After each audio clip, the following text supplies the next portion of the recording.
There's a drawer somewhere full of that shit. You know, it's like this. It's like my, and he's right. Absolutely right. But this is how I rate a book. And I did it to Elasma.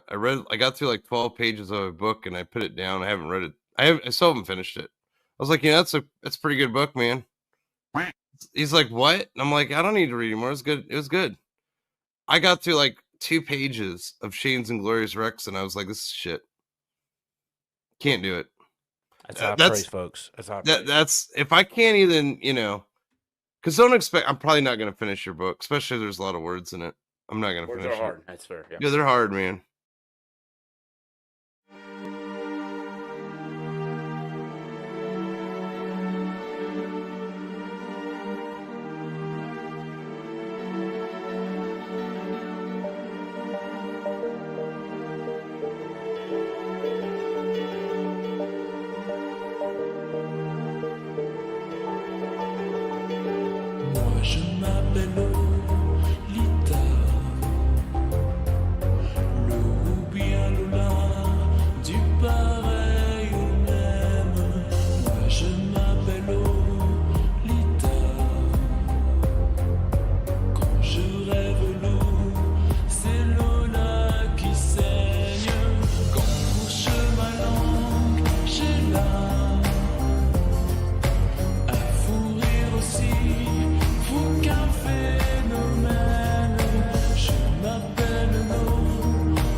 Tout passe.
You got the touch. You got the power.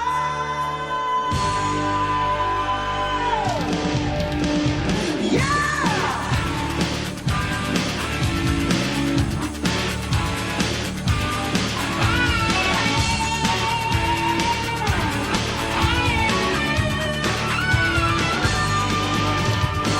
After all is said and done, you've never walked, you've never run. You're aware. Got the moves, you know the street. Break the rules, take the heat. You're nobody's fool. You're too best when the going gets rough. You've been put to the test, but it's never enough. You got the touch.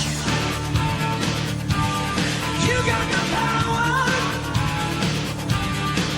When all hell's breaking loose, you'll be right in the eye of the storm.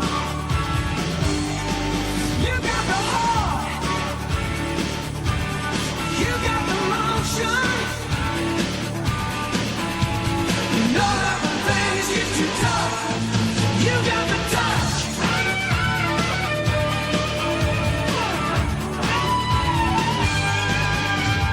You never bend, you never break. You seem to know just what it takes. You're on fire. It's in the blood, it's in the will, it's in the mighty hands of steel. When you're standing your ground, and you never give in when your back's to the wall. Gonna fight to the end, and you're taking it all. You got the touch. You got the power.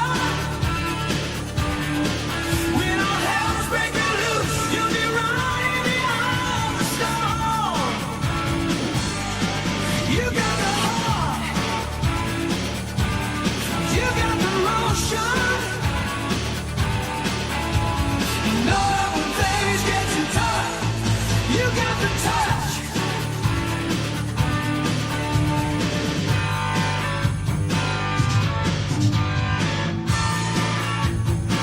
You're fighting fire with fire.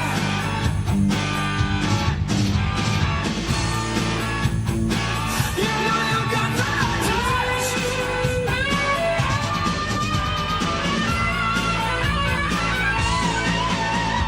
You're at your best when the going gets rough. You've been put to the test, but it's never enough. You got the touch.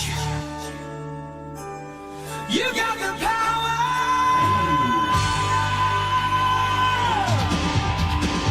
Yeah.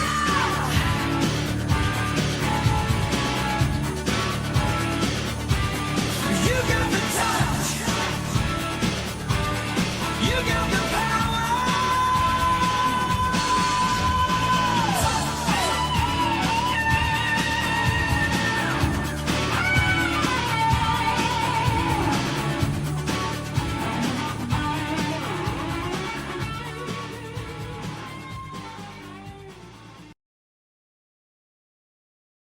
Good evening, ladies and gentlemen. This is yours truly, Last Matt here on a very, well, for me anyway, very wild Thursday, but that's a lot of those details stay with me. But for you guys, hopefully it's been a quiet evening. I see that Oscar's in the chat.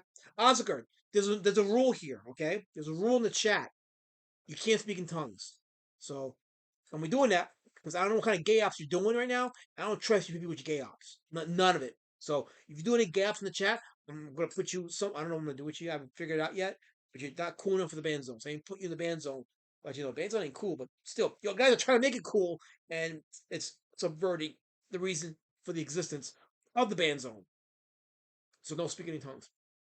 Tech Zombie doesn't know what Transformers is. So if anybody in the chat tells them that it involves Leader 1 and Psykill, you're getting banned. So don't tell them that because Transformers ain't GoBots. GoBots is cool. I like GoBots. My first transforming toy was a GoBot when I was a kid. It wasn't Leader 1. It wasn't. Actually, I did get a Leader 1 toy, which I wish I had, but It wasn't Leader One. It wasn't Psyche. It was one of the robots that whose visors becomes the head, but the head is not an actual uh distinctive head. It's just like a windshield and very puny red arms. So that was my first transforming figure. GoBots are cool. I like GoBots, but Tech Zombie wants to run. No, Tech Zombie, I saw what you wrote in the Discord about me, and I don't like you because you're trying to undermine me and my brand. Tech Zombie, I told you, I'm a respected comic book artist. I'm respected. People like me, Tech Zombie. They actually like me, and they want to invest in me. I'm valuable. I'm a gem in this space. I'm an opal. I'm not a gem. I'm not a ruby. I'm an opal. I am your opal. Okay? You guys, I'm your opal. I'm this generation's opal. You better respect me, and you gotta venerate me, and you gotta appreciate what I do and who I am. Invest in me. It'll get you a better retirement plan. Promise you that. Oh, it's Einbrecht in the chat. He says, Transformers is when a man decides he wants a Mew instead of an Audi. Okay, yes. Okay, yes. Unfortunately. Mazapanda, how's it going? My top 10 at Mazapanda, how are you? Welcome to this chat. Welcome to the stream. Let's see. Colorform doing what Colorform does. Terrorizing. That's what you do. Absolute terrorization. I saw John Zongbox earlier. He says, hello, John Zongbox. Good seeing you in the chat. I did say hi to Oscar because Oscar does the thing that Oscar does, which is terrorize and divide and try to create division and disharmony when there is none. Because we're a united community. We're going to have fun today. We're going to have conversation. Well, not fun. No, we're not going to have fun. It's just that the circumstances are not what we would call fun. They're kind of sad. But we're going to make it fun because it reflects our inspiration for many of us as creators and for some of you as people that like to hear good stories and engage and be inspired by mythical characters.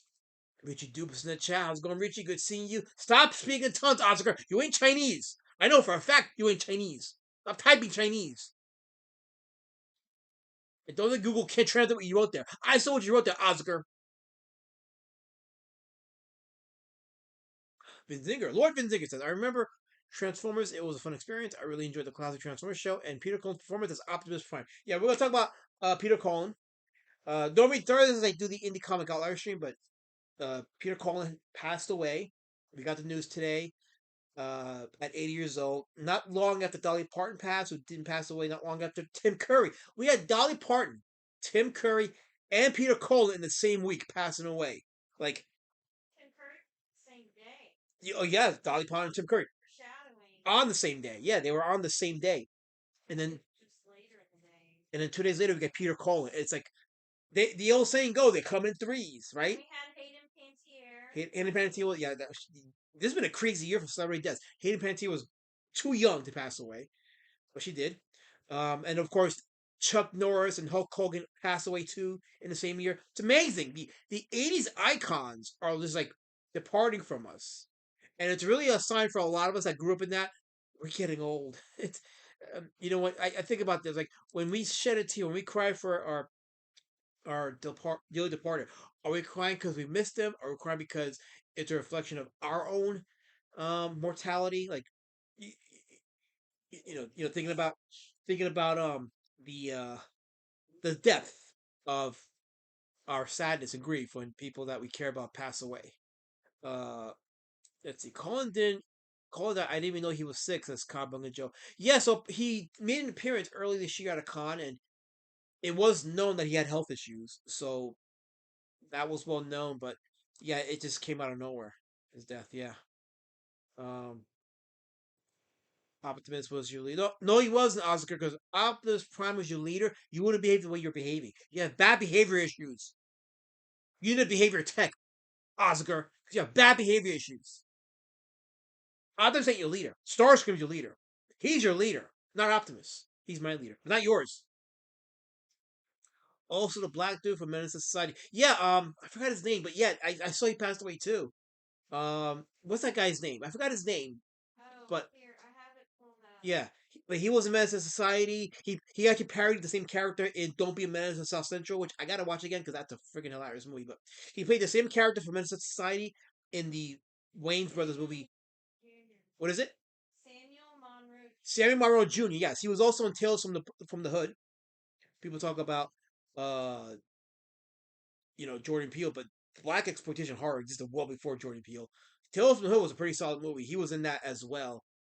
Um, so and I think he was meningitis. I think he passed away from. I think it was meningitis.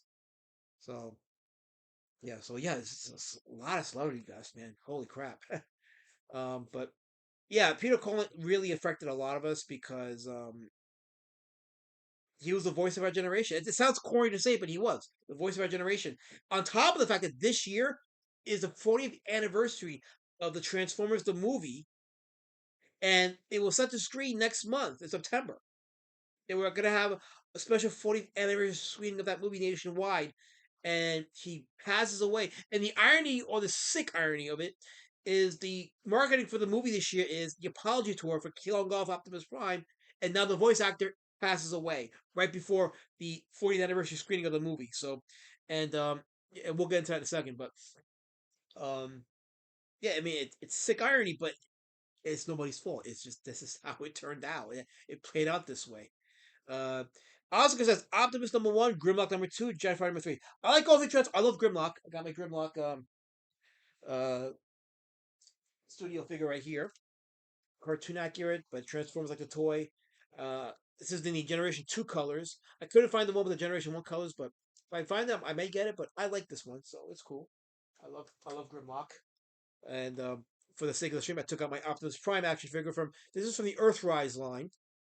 This is about as accurate a representation of Prime from the cartoon as I have seen, and it came with the trailer, which you can open up. It has like a little repair bay system in there. But yeah, this is my Optimus Prime figure. Tech Zombie says we should watch the movie on Discord one evening. Says Tech Zombie. You know what? If are you on my Discord, Tech Zombie? I don't know. Because I tell people that we'll do screenings, but nobody shows up for my screening. That's why I stopped doing screenings.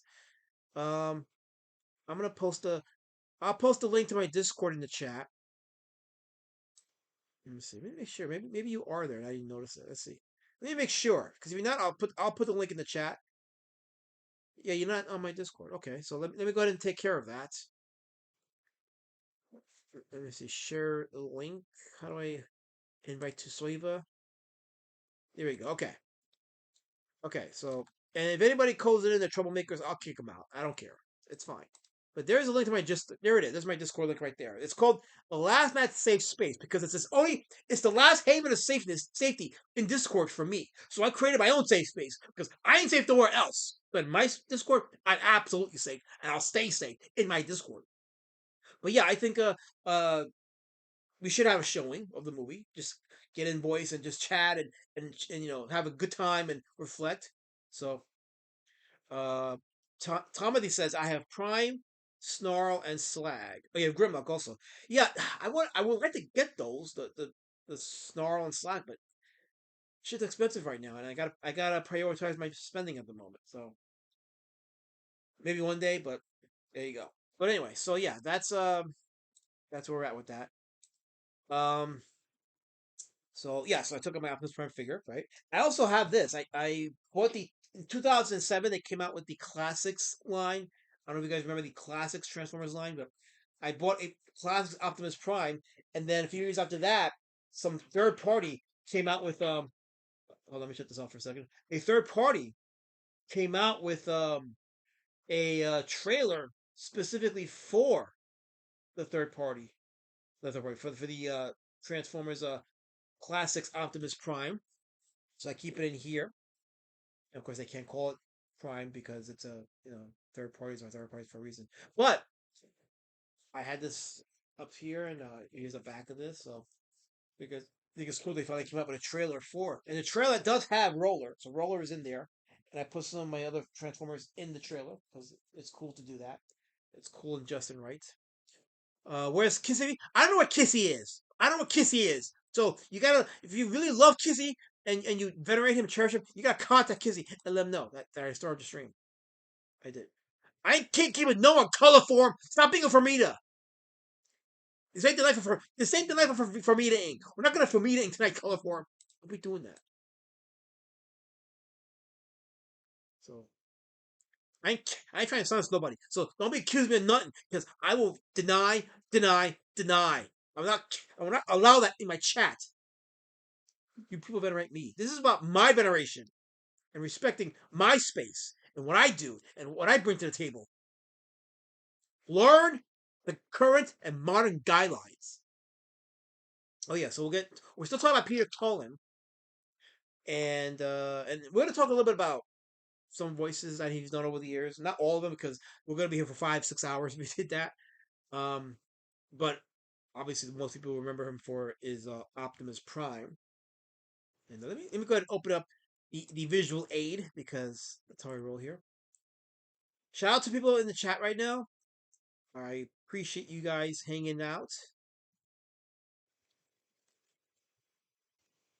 Hold on one second. Let me just make sure that this is all sorted. Okay, here we go. Okay, there we go. Okay. Let me open up my visual aid here. Coming up in 3, 2, 1. There. Oh, wrong one. Wrong one. That's the Discord. There we go. Let's start with the man himself, Peter Cullen.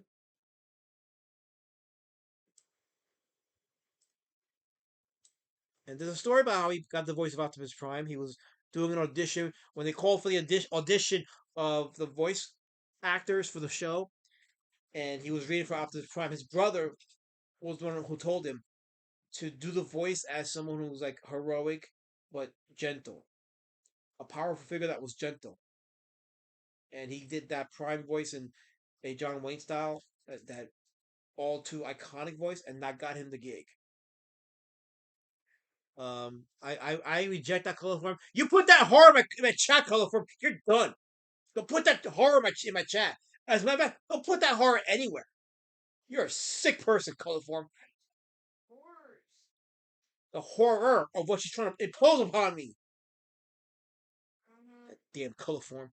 Anyway, so our good friend Peter Cullen, and that's how I got the gig for Optimus Prime. There he is right there. There's our legend, the legendary Transformers. Peter Cullen played Optimus Prime in 3 seasons of Transformers. Well, 4, I guess, if you count the Rebirth, which I don't count because I hate the Rebirth. I prefer the Japanese continuity of Generation 1, even though their headmasters was slightly better, but not by much. But still fun, and it's good to see some of your old characters continuing on. But yeah, he played Optimus. He played Optimus Prime for the entirety of the 3.5 seasons of Transformers G1, and then he returned for the voice work for the computer generated bumpers featuring Power Master Optimus Prime when they re-released the Transformers show in the G2 format. And then after that, he didn't play Optimus Prime again until the live action movie starting in 2007 with the first Transformers movie.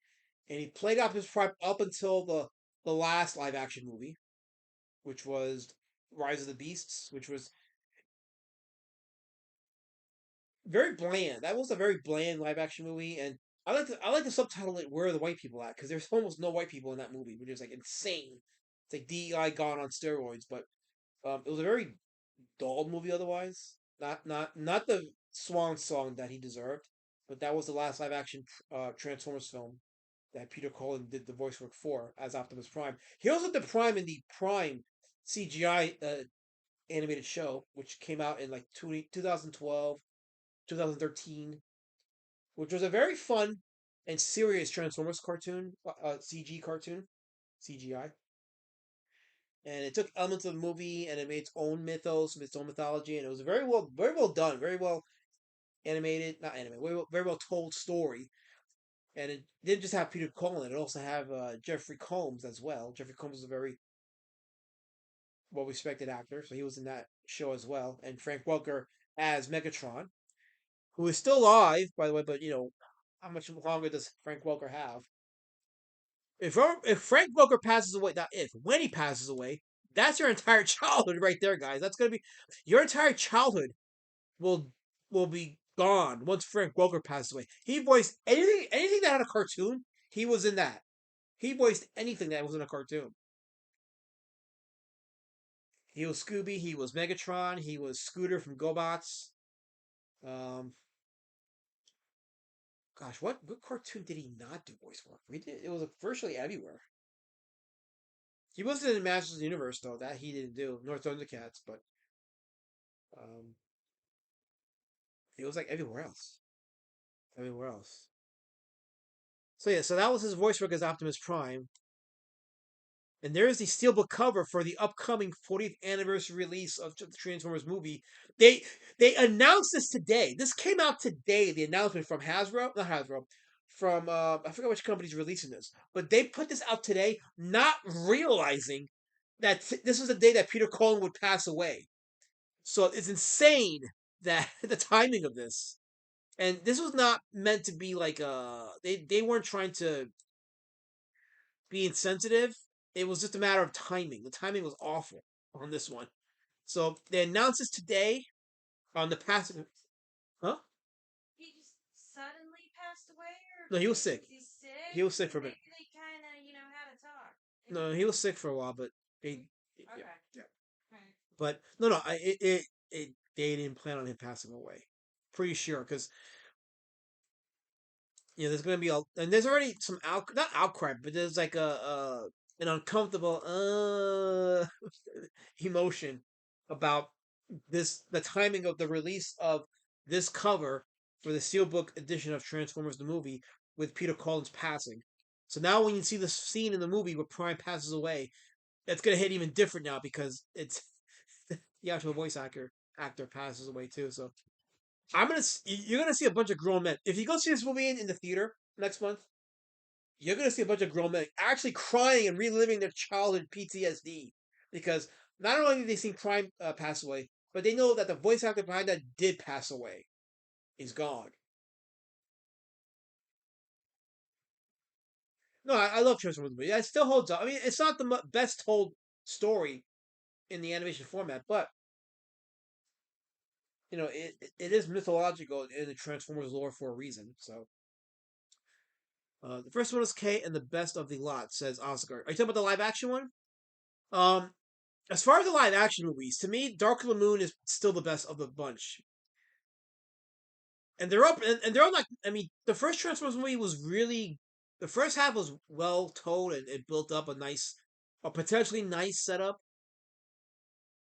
But then, like, the second half, things got derailed a bit and some deflation and bad jokes, which kept it from being a very well made live action film. But it wasn't a terrible live action film, but Revenge of the Fallen was pretty bad, story wise. Devastator sucked in that movie. Absolutely sucked. But Dark of the Moon was the best of that bunch.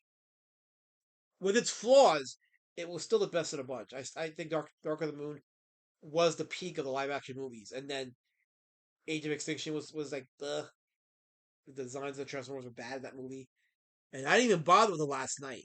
So that one I didn't even bother with. I hated Prime's designs in those last two movies too. Like the design from Optimus Prime in the Age of Extinction and Last Night movies were like bad. They're terrible designs. Like, why would you design Prime that way? Yeah, Dark of the Moon was the third one, Master Pain. That's the one with Shockwave, and that's the one where Prime had the gear where he became like Power Master Optimus Prime. He was flying in the final act. He's doing all kinds of flying and shooting at the gigantic metallic worm that accompanied Shockwave. Yeah, that's the one that didn't have Megan Fox. They had that other woman. Not a fan of her, by the way, but I guess they felt like she was better than Megan Fox. But I didn't see it, but I don't know her name. She was a model at the time. She did a lot of modeling gigs, and Michael Bay, I guess, felt I don't know why they couldn't cast somebody that looked like Megan Fox and just continue the character. That's the thing I hate about Dark of the Moon is that we're gonna just completely write off Michaela, despite us being invested in the Sam Michaela relationship from the first two live action films, and just completely put in a whole new female character that we had no investment in, and just pretend that Michaela just upped and left, despite all the shit that her and Sam went through together. No, just gonna just fuck off and just put a new chick in there because she made a comment that made Steven Spielberg mad. Spielberg, by the way, was the producer of those movies, and she made some kind of comment, like some kind of like Holocaust related comment or whatever, and Spielberg didn't like it, so he had her replaced, and there you go. So Transformers movie is eye candy, says Oscar. The story is high paced and not deep for kids, but still a great movie. I think that's the best summation of that movie. Yeah, it is a animation and the art in that movie was top notch. That was Toei Studios, the same studio that did Dragon Ball Z and a bunch of other anime. That was their like one of their best animated movies. Like the scenes with Unicron were top notch animation. All the designs of the Transformers were really well colored and just well detailed. Animation was peak. Um, Story was first third of the story was top notch, shocking. The arc violent, top notch. Then the middle act was drags on a bit, and then the third act with Unicron and the attack on Cybertron that kind of picks up. So, and yeah, I agree, Tommy. It is better than the GI Joe movie, and we know the lore of the GI Joe movie where they killed off Duke, but they didn't kill him off because the outcry over the death of Optimus Prime made the producers of GI Joe say, "Let's not kill off Duke. Let's just write him off and say, hey, he got a coma, and we'll bring him back from the coma."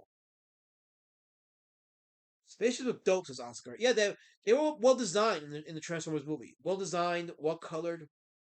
I love the art in the movie and the animation. Again, top notch. Very well done. But yeah, so when you watch Transformers now with Peter Cullen, it's with him in mind, knowing that he's gone, not coming back. And as famous as Optimus Prime is for Peter Cullen, people, some people know, but a lot more don't realize the scope of Cullen's voice acting work.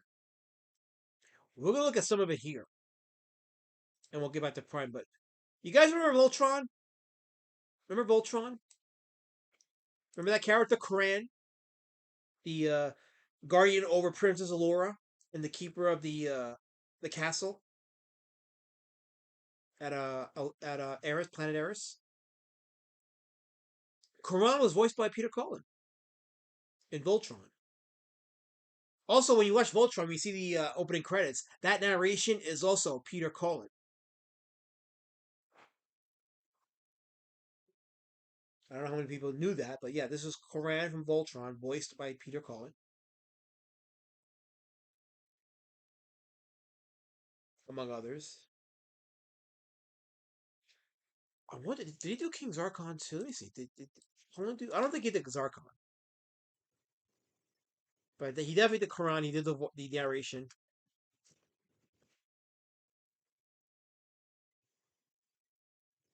So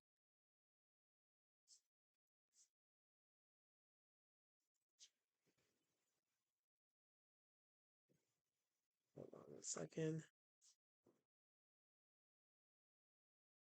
Okay, that's okay. So Neil Kaplan did Zarkon. Okay, I don't know why I thought he did Zarkon, but no.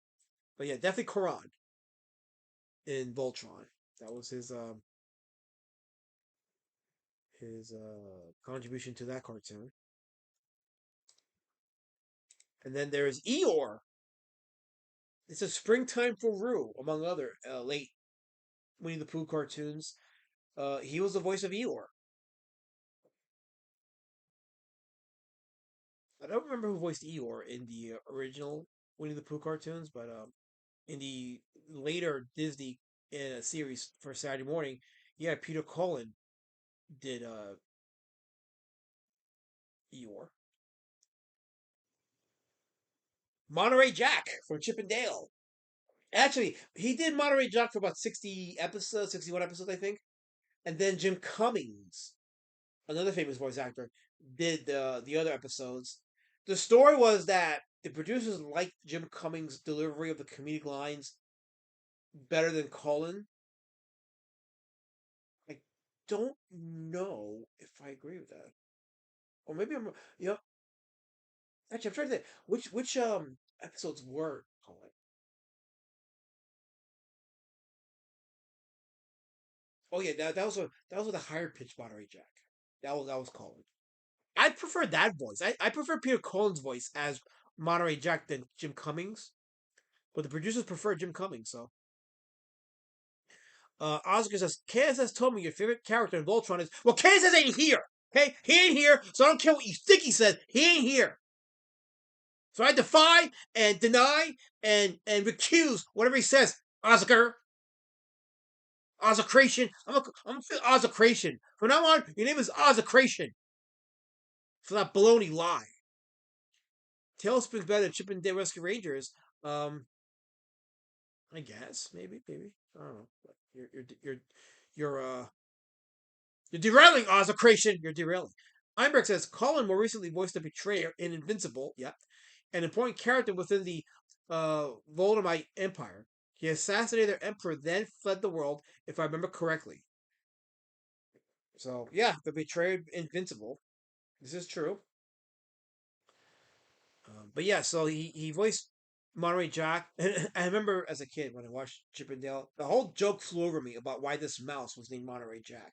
Like he had an affinity for cheese. Cheese became his addiction, and he would relapse whenever he smelled cheese.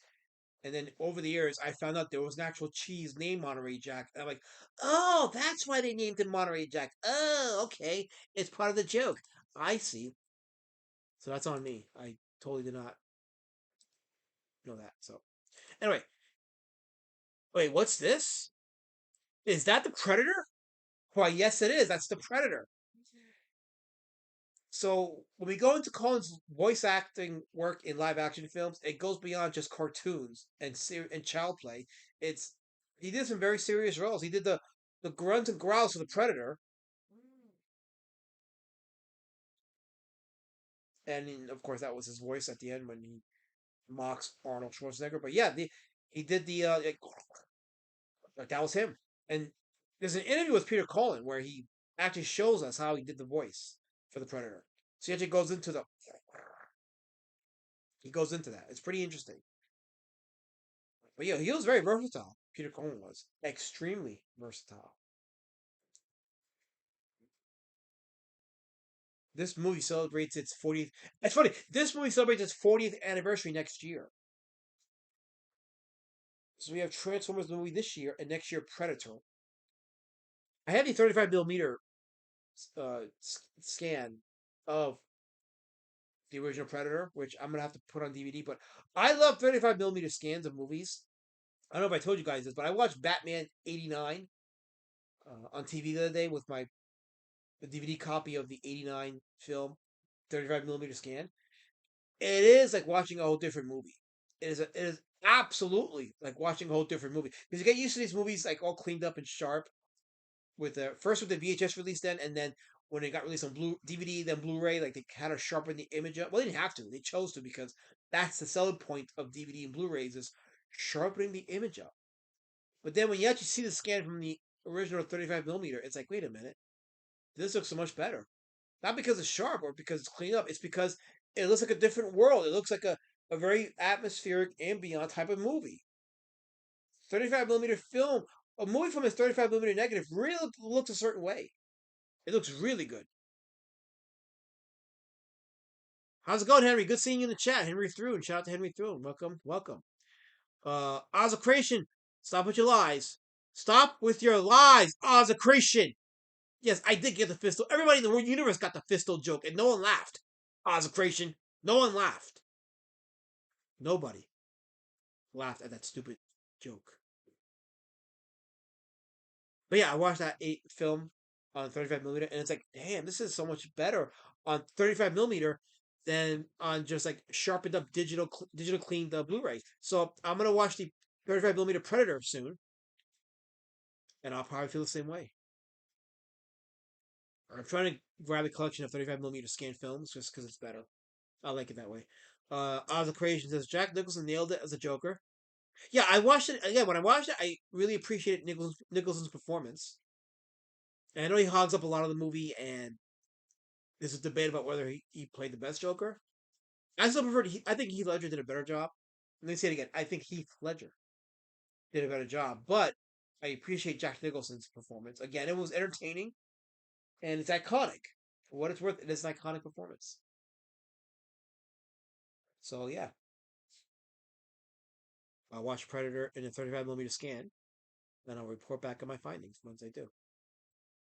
Wait, who? Wait, is that King Kong? King Kong 1976. Yes, it is. The 1976 King Kong was voiced by Peter Cullen. I don't know how many people knew that, but yes, he did the voice of King Kong.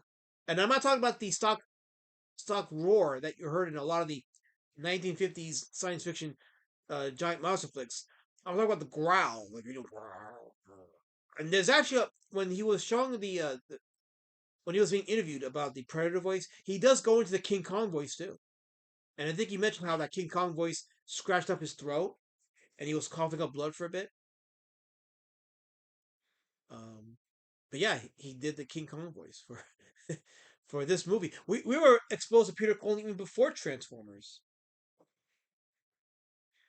So and King Kong 76. Let's talk about that for a second because yeah, it's definitely not as good as the original Kong, and Peter Jackson did a better remake.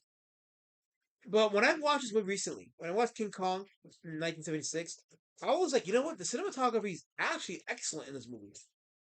This movie had excellent cinematography. And John Barry's score? John Barry is one of the most underrated film composers in our nation, in film history, I think. John Barry did a lot of great scores. He did a lot of the James Bond films. He did Bruce Lee's quote unquote last movie, Game of Death, which has an excellent score. Um, he did a lot of good scores for. He did the Golden Child with Eddie Murphy. Like half of Barry's score for that movie was actually not used because they had to rescore because the studio wanted the score to be a bit more.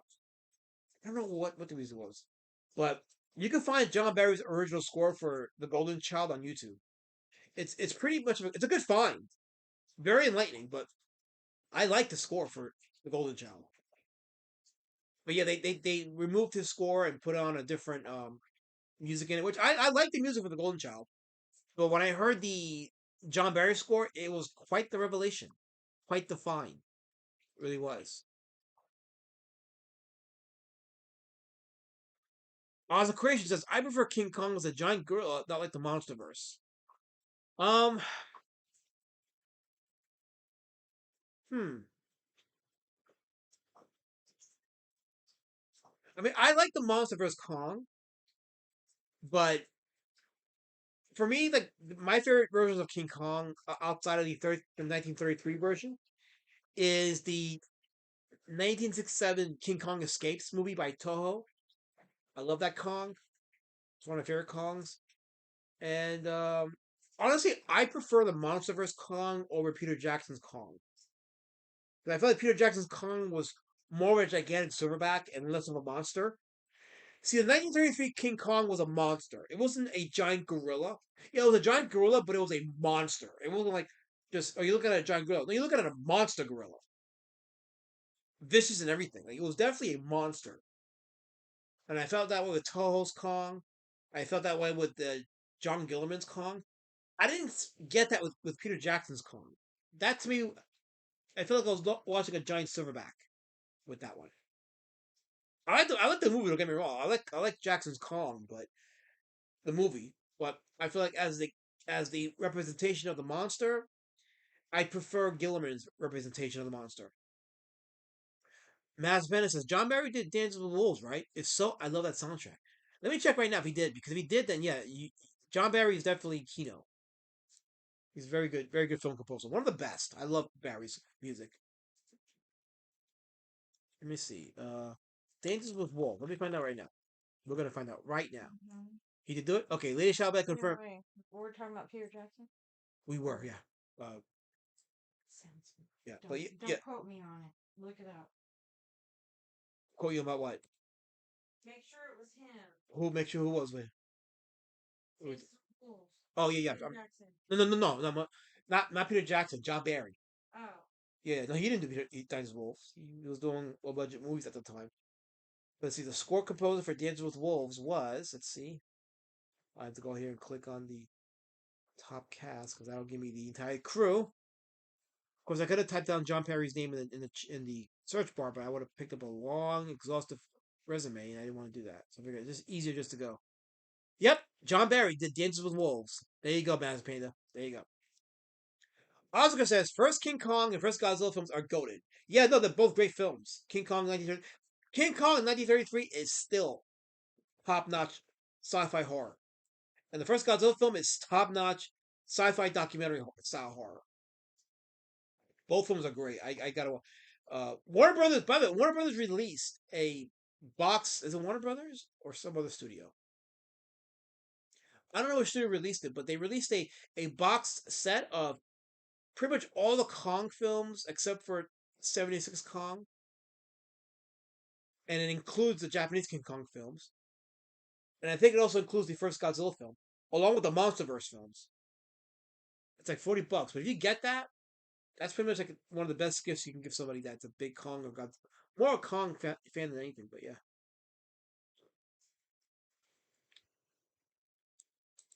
let's see. Okay.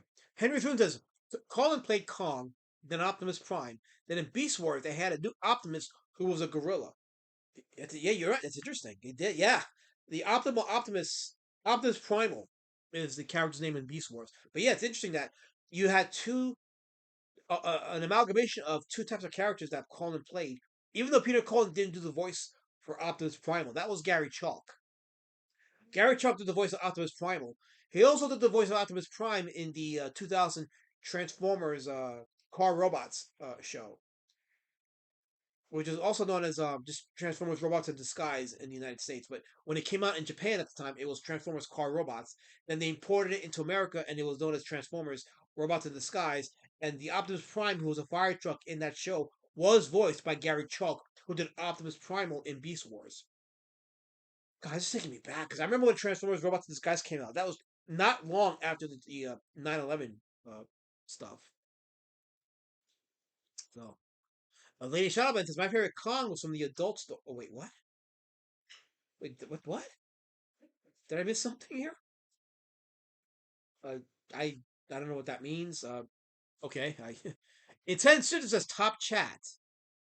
Oh, do I have top chat selected? Hold on, let me fix that. Let me fix that. Is he talking about me? Hold on. Here we go. Let me fix that. There we go. Boom. Okay. Damn, I thought you thought I was funny. Live action. Okay, there you go. Henry Thune says Gary Chalk and David Kay are legends themselves. Yeah, Gary Chalk did a lot. He did a lot of voice work too, and he was also in. So Gary Chalk was also in the Freddy vs. Jason. He played the main sheriff in that movie. He's the one that told the other guy to like, hey, don't investigate this. Keep mum on all this crap. So if you know who I'm talking about, then you'll recognize the voice. But yeah, Gary Chalk definitely is a legend in his own right. He did a lot of voice actors, a lot of voice characters, including Optimus Prime, the later Optimus Prime. Henry Thune says the Robots in Disguise series had some of my favorite Autobot toys, figures with Beast Wars articulation, but vehicle alt modes. I'm pretty sure I still have them in storage. Robots in Disguise was like a transition from like the Beast Wars stuff because before Robots in Disguise, Japan was still doing the Beast Wars animated show. They were doing Beast Wars the second, Beast Wars Neo, and actually the Beast Wars Neo had the return of Unicron in there too. So pretty interesting trivia for those that don't follow Japanese Transformers. But in the later Beast Wars animated series in Japan, Unicron returns. There's a whole like sub plot in the series about Unicron's return and how he possesses some of the Predacons in the show. But yeah. But yeah, so the car robot show / Robots in Disguise was like a transition from the Beast Wars stuff back into the vehicle mold stuff for the Transformers. Which at the car robots, that's when they came out with the Armada, the Armada trilogy. So yeah, Transformers Armada, Transformers Energon, and then what was the other Transformers show that came after that? It was Armada, Energon, and I don't remember what the other one was, but that was the whole arc right there. I wasn't a fan of Armada. I think the Gary Chalk voice Optimus Prime in the Armada show. I don't remember if he did. I'm gonna check right now. Let me check right now because I got IMDb open and I'm about the information. So let's see, Transformers Armada. Yeah, he did. He voiced Optimus Prime in Armada. Look at that. So he voices him in the Car Robot show, and he voices him again in the Armada show. So Gary Chalk is kind of like the spiritual successor to Peter Cullen. even though it's a different type of Prime, but still. Yeah, I never saw any of the Beast Wars series overseas. Yeah, so the Japanese Beast Wars series, they're kind of silly. Like they're interesting, but they are kind of silly. But it's just fun watching a continuation of the Transformers G1 stuff in Japan. And there was a Beast Wars animated movie released in Japan. It was like 45 minutes, but it featured Optimus Primal from the American Beast Wars in there. So it was a nice little crossover there in that show, in that movie. So there's a little bit of Transformers history that some people don't know about. But yeah, they did release an animated Beast Wars movie, and it was a crossover between the Japanese Beast Wars characters and Optimus Primal from the American Beast Wars show. Okay, so it was Transformers Armada, Energon, and Cybertron. That was the trilogy of that particular show. I had a ton of Armada toys. I regretted it. Yeah, I wasn't a fan of Armada. I'm gonna be honest. I really was. And the toys themselves, the action figures, the designs were too busy for me, and I just didn't feel it. Maybe their Megatron was kind of okay, but like the Optimus Prime design, I didn't like the design of Optimus Prime. The truck model was meh, but the show had fans. The Armada show had fans. So who am I? Wait, you So, said he was Optimus Prime? who? Peter Cullen? He was Optimus Prime. Yeah. I recently saw a story where Do you want to share it on the mic? I don't know if you want to share it or not. Well, because I can't keep silent because I'm running a show. So Just listen. So recently I saw a TikTok or something where this little boy in this small town passed away and he was a huge fan of Optimus Prime. okay. Yeah. So the guy Mhm. brought the Optimus Prime truck to his funeral Right. and led his funeral procession. Okay. Well, yeah. Okay. That's all right. Okay. So let's see. Robot this guy has such great articulation that Armada articulation was lame. Yeah, like I said, I wasn't a fan of the action figures. I saw that and I was like, yeah, I'm not getting it. I didn't like the show. I figured maybe the toys would be fine, but nah. I hated the designs of the robots. Yeah, Henderson. I saw the first episode and I didn't like it. I saw that Transformers Armada first episode on the same day they premiered the new Masters of the Universe cartoon on Cartoon Network. So they premiered both shows that same day, and I wasn't a fan of Armada. I didn't like it. After the Armada trilogy, they had classic Transformers, and those were awesome. G1 characters with updated engineering. Odds of Creation says, at least Peter Cullen didn't voice Optimus Prime, and Optimus had to learn about non-binary. Optimus Prime was voiced by Alan Tudyk. Alan Tudyk, who appeared in the Dark of the Moon movie. He was that guy with the crazy PTSD that whenever he got taunted, he pulled out the guns and threatened to shoot people. So interesting. So Alan Tudyk has more than one Transformers connection. So yeah. Hell, the chat is Desert Nomad. Welcome to the chat, Desert Nomad. Good seeing you there. So yeah, so Peter Cullen voiced King Kong in 1976. And there's another poster for Kong, for the famous poster of King Kong on top of the World Trade Center. Actually, this is, if you ever seen Godzilla vs. Megalon, when it came to the States in 1976, 77, I think, when they imported that movie, they had both Godzilla and Megalon on top of the World Trade Center fighting, even though the film doesn't take place in the United States. But if you ever see the poster for Godzilla vs. Megalon, the US version, they had both monsters on top of the World Trade Center. It was because of this poster for Kong 76. Because you have Kong on top of the World Trade Center. So they wanted to capitalize and have Godzilla and Megalon fighting on top of the World Trade Center, even though it doesn't happen in the movie. Sorry, it doesn't happen in the movie. Henry Thune says, I love the new Masters of the Universe. I've only checked season 1. Still need to see season 2. I haven't seen season 2 either. That was all the Snake Men stuff, right? The subplot with the Snake Men. I haven't seen it. I love the animation in the Masters of the Universe cartoon from 2002. I love the fact that they treated the characters seriously, the designs and everything.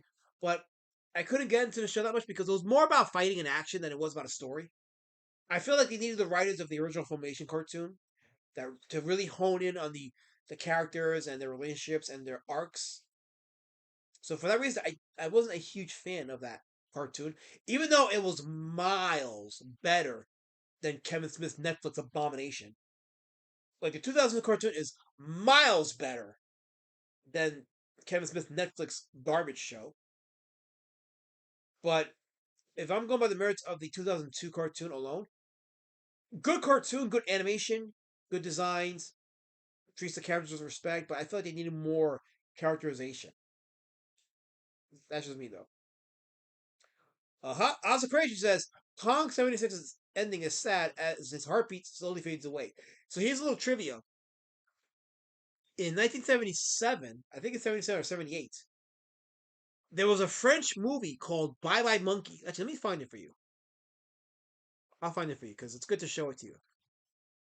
But there was a French movie called Bye Bye Monkey, starring Gerard Depardieu. It was a comedy drama film.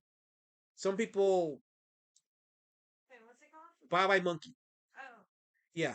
And I'm bringing it up because there's a scene where him and his girlfriend are walking on a beach in New York, and they walk by a model, a giant life-size model of King Kong. Let me pull it up here. Let me show the. I'll show the screen here. So there it is, right there. So that's Gerard Depardieu, and that's the life-size model of King Kong. So he's on a beach with his girlfriend, and they're walking, and they walk past that model there. And there's so much misinformation about this movie because some reviewers listed it as an unofficial sequel to King Kong, where Gerard Depardieu finds the corpse of King Kong, and then there's a chimpanzee. He finds a baby chimpanzee and takes it home with him, and the reviews listed as, oh, he finds King Kong's son and takes it home with him. And it's like that's not what happened. It's not. Kong was a gorilla, not a chimpanzee. That's the first thing. But no, it's a life size mock up, and it's treated as such in the movie.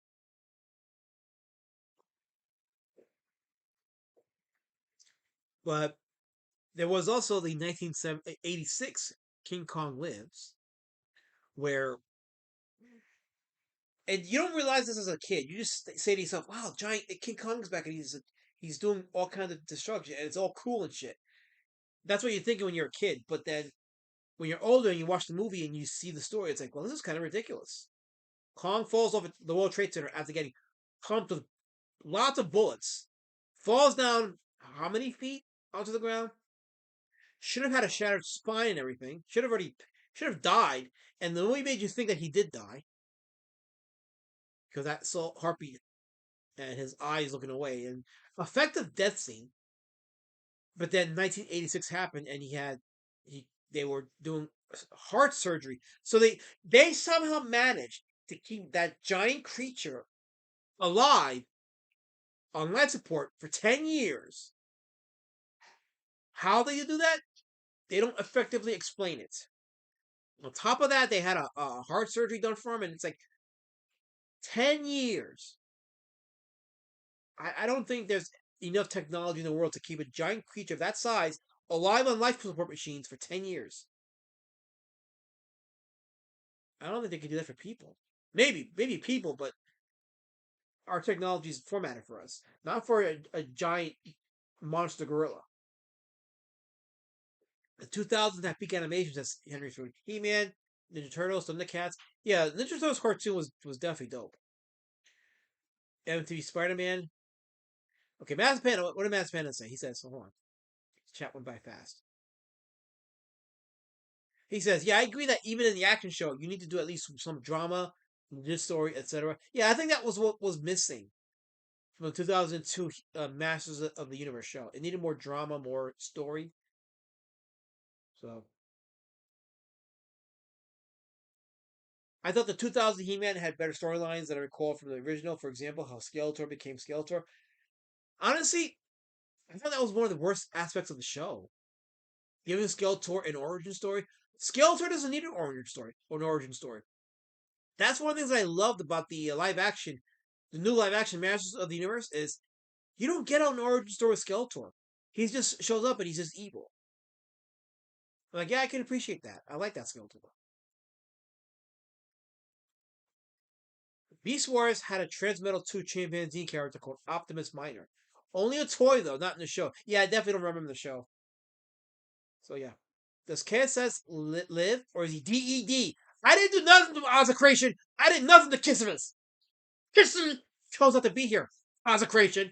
He chose it. He chose it. Finn's Pistol Betting says, streaming in 360p is like looking through one of Finastra's pond scum jar. Am I in 360p? As long as I'm not like buffering. I think I prefer the 360p over the buffering.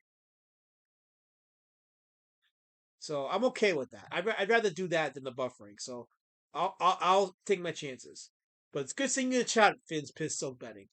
Welcome to the stream. Shout out to the people watching in the stream right now. Shout out to my lurkers who are hanging with us. We're having a good conversation, I think.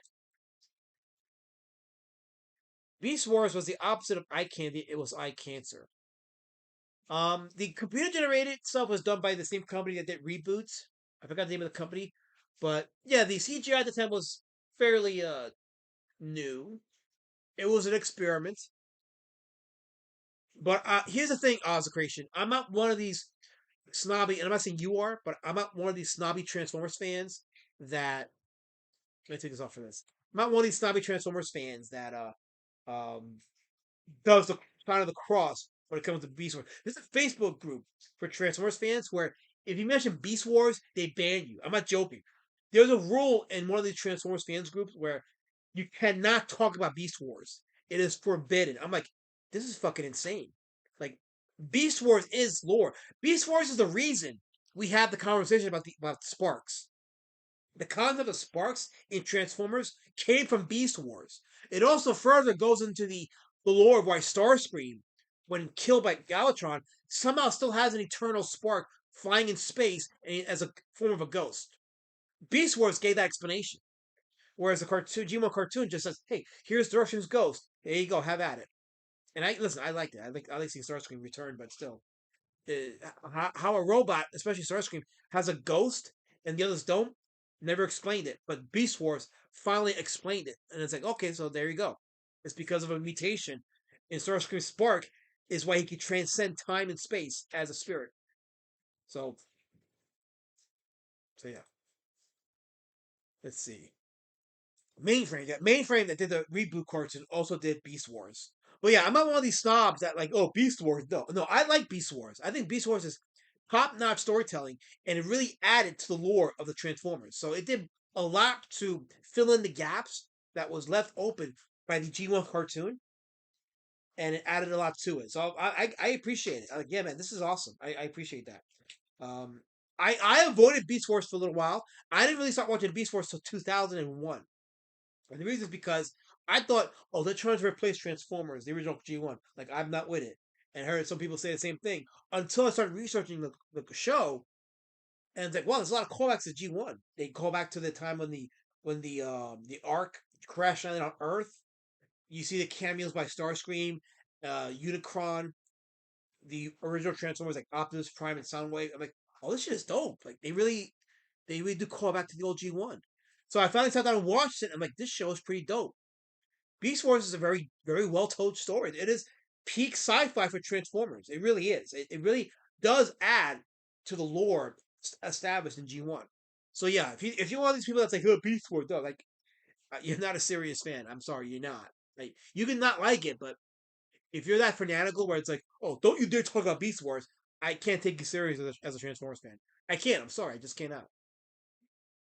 So, I got you in 144p. Pure potato cams with Oscar. What do you want, Oscar Creation? 144p, 2p. I'm the best, and I'm worth it. I'm worth it, Oscar Creation. Absolutely worth it. Hold on. Okay. Banhammer. You deserve the Banhammer, Oscar Creation. You deserve the Banhammer. Oh, you talk about the Transformers? Yeah, they're quick with the Banhammer for even mentioning Beast Wars. I got banned from a Transformers message board because I'm a Christian. That's the best kind of ban. I wear that with a badge. So, shout out to you, Henry Thune. Lady Shadowban is prime with a voice changer. Says Finn's Pistol Betty. She's definitely prime. I won't say how, but she's definitely prime. Grade A prime. I'll leave it like that. Starscream has a ghost in the shell confirmed. Says Oscration.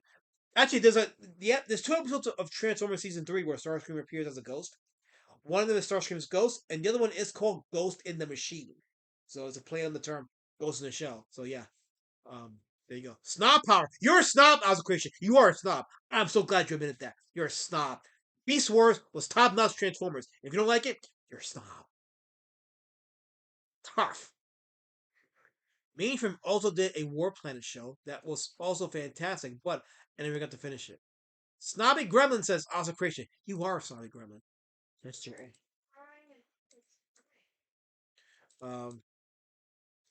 Don't know. Wait, hold on. I'm trying to get to the chat here. Chat's on fire. Okay, here we go. So, I didn't know if they were originally going to tie Beast Wars to G1, but they eventually did. Says, yeah, I think the ending of season 1 tied. Well, no, not the ending. It was the middle of season 1 with Starscream. So was Ravage was in season 2. Yeah, Ravage, the cassette robot from Soundwave's collection of cassettes, he was in season 2, and he got reformatted as a Predacon. So a lot of tie-in the season was G1. Master Panda says, sometimes it's just better to avoid social media groups of your favorite fandoms. You can see how ridiculous these people can be. Banning conversations about Beast Wars, ridiculous. Master Panda, I found that I learned that lesson with the Godzilla groups. Yeah, the Godzilla fandom, any fandom in general, but the Godzilla fandom is like snobs and people that think they know better. Like there was one guy. This was back in the Yahoo groups days. This is how far back this shit goes. But in the Yahoo group days of this shit, I was in a Godzilla fan group, and there was a conversation about why Godzilla Mothra King Get Her Up, aka GMK, was a bad movie. And I'm like, what the f are you people talking about? Like how? Why would you say that was a bad film? So one of the arguments about why GMK was a bad film was Godzilla doesn't kill people.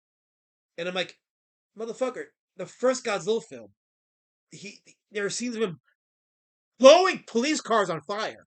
There are scenes of him trampling or walking at people to trample them. No, he doesn't eat people. But there's a scene where he grabs a train by the mouth and tosses it to the ground, killing those people. What do you mean Godzilla doesn't kill people? The first film was him killing people. Heck, the sequel, Godzilla Rides Again, he shoots at planes and he's killing people. So the guy kept saying, "Oh, he didn't do it intentionally. He was just meandering." I'm like, "Oh no!" There's a scene where he's looking down at the police. He's looking down at them. He's targeting these fucking people. The scene where the train hits him. He looks down. He grabs the train with his mouth. He knows what he's doing. But no, the argument is Godzilla does not kill people. The director, Shusuke Kaneko, doesn't understand Godzilla. I'm like, "Argh." The film is about a possessed Godzilla. So he's possessed by the spirits of all the deceased from the Pacific War. So this Godzilla is intentionally evil and killing people, but he's killed people in the past. Like, what are you talking about? So it was that conversation, and then when you try to school people, they find ways to justify their argument. And I'm like, these Godzilla fans are fucking retarded. Like, absolutely retarded. I can't see the R word because the R word will get me. I gotta be careful what words I use on YouTube. But you know what word I was trying to say? Special Olympians, what is it like that? But it was just, and I'm like, they're not making it fun. So if you're a fan of of a particular media, whether it's Godzilla or Transformers, hop in once in a while just to get some information, but don't be a part of the groups. Just don't. They find a way to make it unbearable and not fun. So yeah. Hot Studios, how does it go? He says Beast Wars is fun, is awesome. It is a good show. Absolutely, I 100% agree. Andrew Curry, how you doing, Andrew? I'm drinking this coffee here. Let me just take a sip of the coffee. How's it going, Andrew? Good seeing you in the chat. Good seeing you, Hothead, as well. Welcome. Grew up watching Beast Wars since Desert Nomad. Beast Wars is a great show. It's a really good show. I like Beast Wars a lot. And you're talking, and I was somebody that didn't want to watch it. I wanted to avoid it. And then one day when I read about the connection to G1, I said, maybe I should give it a watch. And I'm like, this is like top notch science fiction. Like Beast Wars as a science fiction show is solid. It is very solid. As an adult, you can watch it and just come away like they really were trying to treat you with respect as a viewer. Like they weren't talking down on you. They weren't presenting you some kind of juvenile story. No, it's pretty serious. And some of the characters get killed and shit like that. I was like, wow, this show really went there. This show just went out of direction. It was intense for a children's show. The show was intense, well written. So yeah, Beast Wars is a solid show. Oh, let me catch up in the chat. I'm behind in the chat, but shout out to the chat. You guys are killing it. So I know it's a bad choice of words concerned today, but still. Let's see here. Oh, wow. Okay, here we go. Okay, I think I'm. All right, here we go. Let's see. Let's see here. Okay, tech zombie. I read that. Okay. Okay, let's see here. Hot at this. I just heard the news about Peter Cullen, Tim Curry, and Peter in the same week, both in their 80s. Yeah, Dolly Parton passes away too. Yeah, absolutely. It's insane. This is what a crazy week, right? They all went in threes. And then the following week before that, Hayden Panettiere passing away at a young age. Theories about why, but still. Watch count just doubled, says Henry. Yeah, people are coming in. Shout out to the people coming in. So Peter Cullen was also the voice of Eeyore. Yeah, I showed that. He voiced Eeyore from the Winnie the Pooh later cartoons, but he also voiced Koran from Voltron. He did King Kong. He did Predator. Um, he did a character from the Invincible game. Henry Threw says they brought in Starscream early in season 1 for a cameo. They later went all in. Yeah, they did. They went all in, and the Starscream episode was pretty solid too. I like that episode. It's one of my favorites. But the show overall was pretty well. A nice addition to the G1 lore. Dinobot is the best Transformer. Yeah, so Dinobot was the most well-rounded character, and his character is why the show is so legendary. Because he goes from being a Predacon, he hesitantly joins the Maximals, but he still has that Predacon spirit in him, whatever. And then over the course of the show, he begins to realize Maximals they do have integrity, but some of the Maximals, like Rat Trap, for example, doesn't trust Dinobot. And the episode he's the most remembered for, the episode where he sacrifices his life, that episode is still like you watch it, it's like damn, it just gets you. It's people talk about Optimus Prime's death in the Transformers movie, but Dinobot's death in Beast Wars, that shit still hits you. Like that's like he went from like not trusting anything to sacrificing his life for human beings. Hate people of all things, but he sacrificed his life for lesser beings.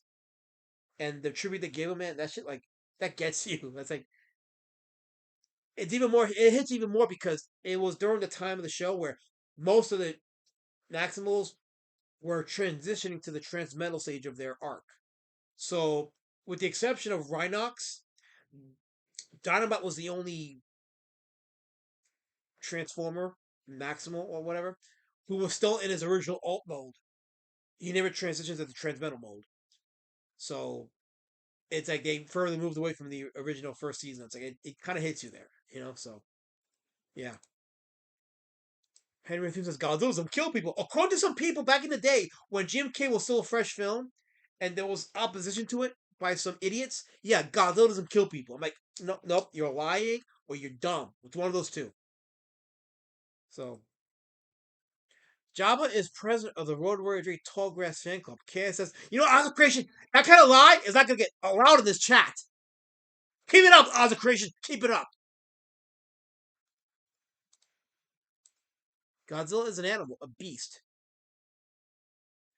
I know this, Henry, but there was a contingent of Godzilla fans that wanted to argue that Jim K wasn't. And I remember how it went down too. Like this guy continued to argue that Jim K was an awful movie because of that. It took this guy, Norman England. If you're a Godzilla fan, you know who Norman England is. He writes a lot of Godzilla books. He lives in Japan. He's also friends with Shusuke Kaneko.